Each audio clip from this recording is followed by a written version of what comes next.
It's the intro, it's real cool. You're gonna watch a video of me using tools to sculpt a thing that doesn't exist, and it's called a Sandwhisker. Yeah! Yeah, that's the intro. That's it. The moth didn't turn out so cool, so I figured we gotta keep embracing the scrungliness, okay? That's me, I'm a big grungle. Scrungly bung. Gungus, you know? I got a cat named Wampus, so I ignored the aggressive. I mean, that's not true. You know seals can be angry, right? Because this is what this creature I decided to base it on. A seal for the desert. A cute chungus of a boy, just so precious, and you want to hug him. A desert dog. This was my way of not making it a cat, okay? I had to do something. It helped that I kind of had a vision. I kind of knew where I was going, and I watched somebody else sculpt and they wrap wire around the wire, and I was never doing that because it seemed like too much work, but then I did do it and it really wasn't that big of a deal.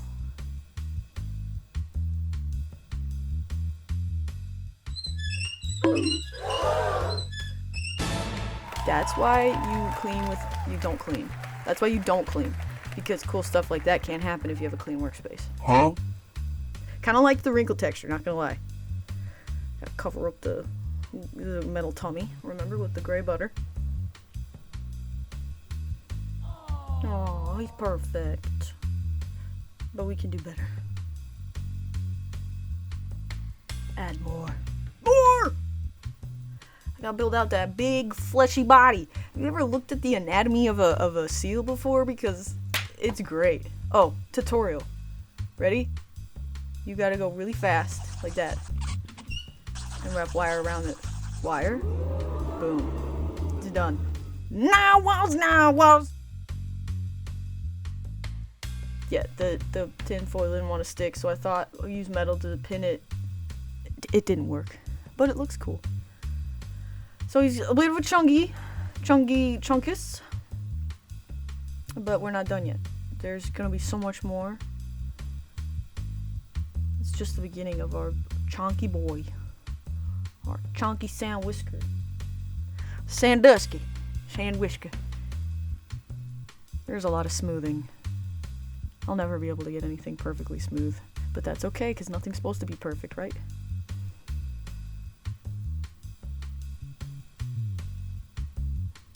I think I ended up trimming some of the wire off the top. Because I didn't need as much as I had.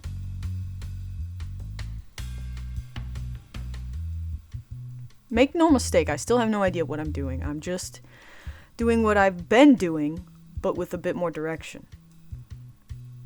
Because now at least I know what seals look like, and I want them to be the cuteness of a seal, and the cute face, and the derpy eyes, and it's like, just... they're just cute, okay? But because I had such a good idea of what I was trying to do, I kind of just did it. Like, seals are very round creatures. Not much depth to their shape. So it was really kind of fun just to make a lumpy creature that's super cute. And there's so much smoothing. So much smoothing. I did know how I wanted to make it a little bit different, though. I did have a plan also to put scales on it. That took a while. And I had to make my own tool. And that wasn't very fun. But it was still okay. Do what you gotta do, you know?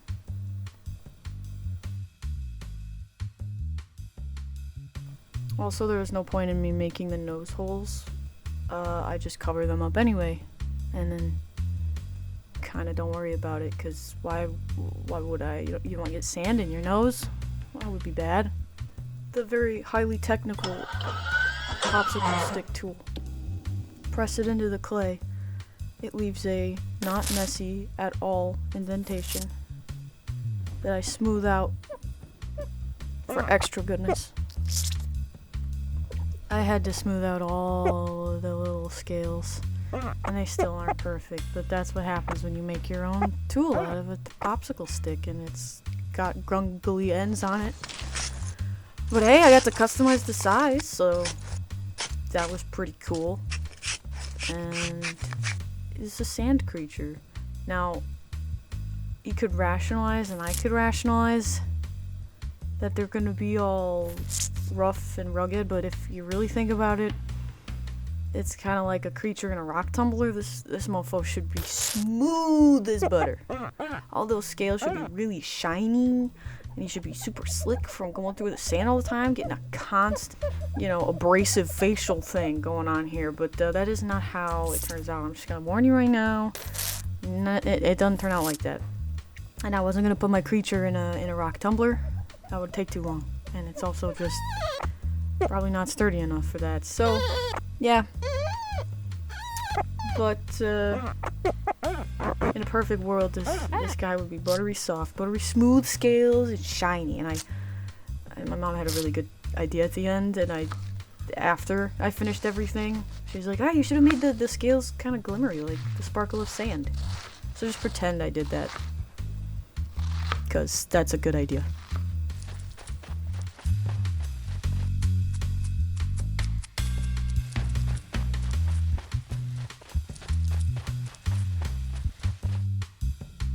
Even without the eyes, just putting the little scales up there, the face is so cute. Look at the cheekies. Look at the little nose and the little mouth. He just vanishes. There's no neck, just head, body. So cute.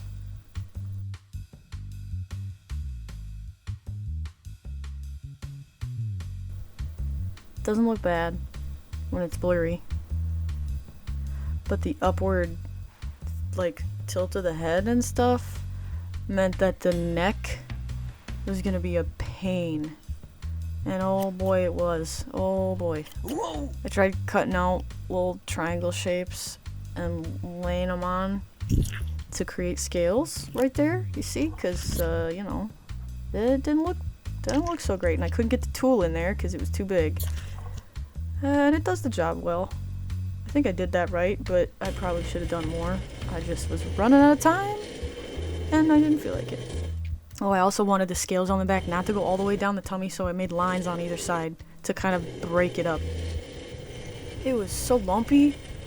Trying to smooth out the scales I didn't want. I probably should have just rolled out another thin goop of butter and slid it on there, but nah, I got little lumps of clay laying around. I want to use them. Reduce, reuse, recycle. It's hidden anyway. Don't worry about it. But I do smooth it out. I promise.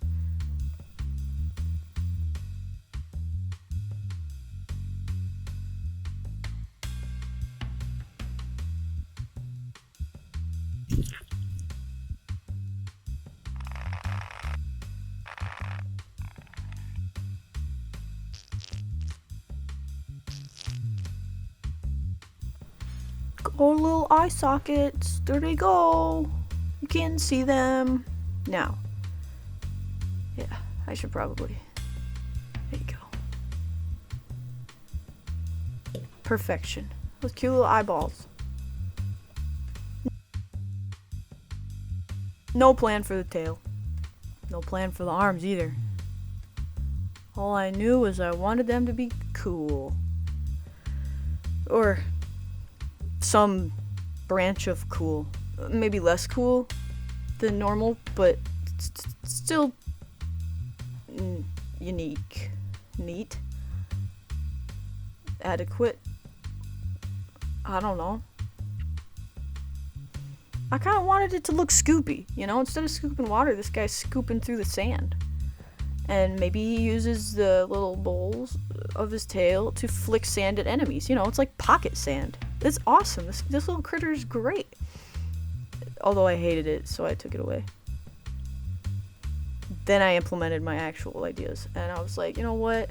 This is great. I make the rules. And it already looks kind of cool. It's like a little alien from War of the Worlds. The original one.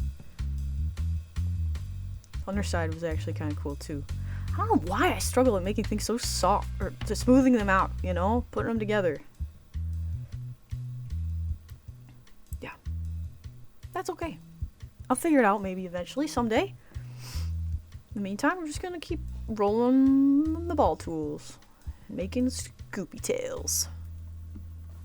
You'd think I'd never ever touched clay.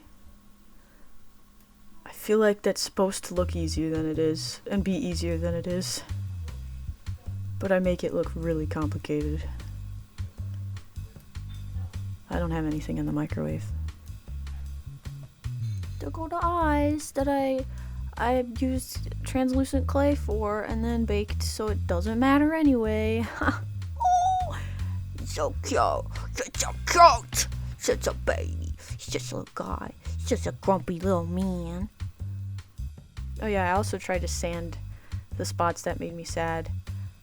And it didn't help, really. It kind of just made little rough patches.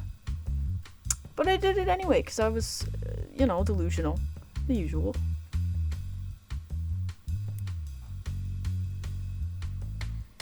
Sandpaper. That was way too fine. I should have used... I did use something rougher. And then I finished with the super fine paper. But for a while, I just deluded myself into thinking that would be enough. But you can't jump ahead that far. You can't skip that far ahead. That's not how sanding works. Looks rough, but he's actually pretty smooth, which is awesome. White goop. I'm learning. Yes, I filled all the crevasses. And I had to paint them sand color, because that's the colors. I had to hand mix these colors, most of them anyway. I always try to at least use one color that I don't mix, so that I, don't have to freak out about it. Because mixing colors is hard, especially when you work on it for multiple days, or you have to let it dry and you forget about it and come back and go, oh, I don't even remember what colors I used. Yeah, so I always try to at least have a color that I don't need to mix. Maybe someday in the future, if I can get fancier paints, maybe I won't even need to mix them. Wouldn't that be something? Can you imagine that? I'll paint the little Scooby tail.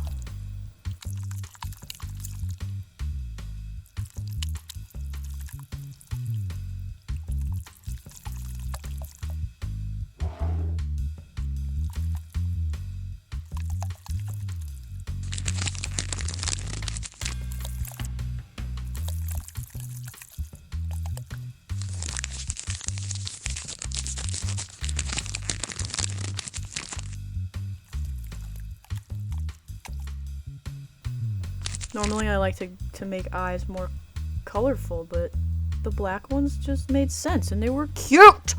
I actually think that they're cute. And I really, really, really didn't want to do a dark wash or anything because I liked how the colors looked, but I faced my fears and I did it anyway. And I think I'm glad that I did because the depth, it's important to bring out the sculpting. Especially when you actually do a okay job. And yeah, it looked good.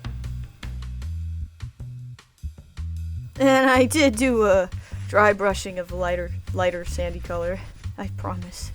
It shows up when I do it 80 more times. It's hard to be patient enough to wait for the dark wash to dry.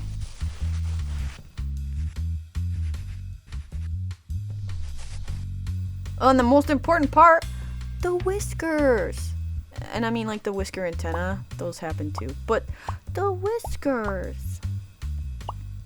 No, I did more dots than I did whiskers because I didn't have the patience to hold the whiskers up while the super glue dried enough for them to stay put.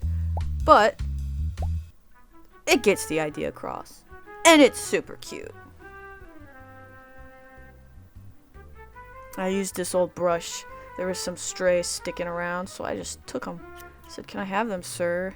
And he said, "Yeah, I guess. Fine." So I did. I took them.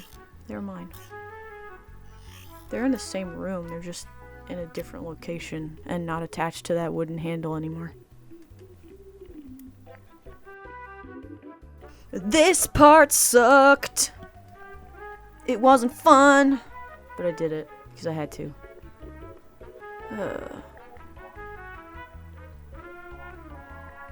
All of the whiskers their direction was chosen purposefully. None of them are a result of being in a rush at all whatsoever. They're not in any rush for any, like, actual important reason. Just patience and lack thereof.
I do believe this creature stands well enough on its own.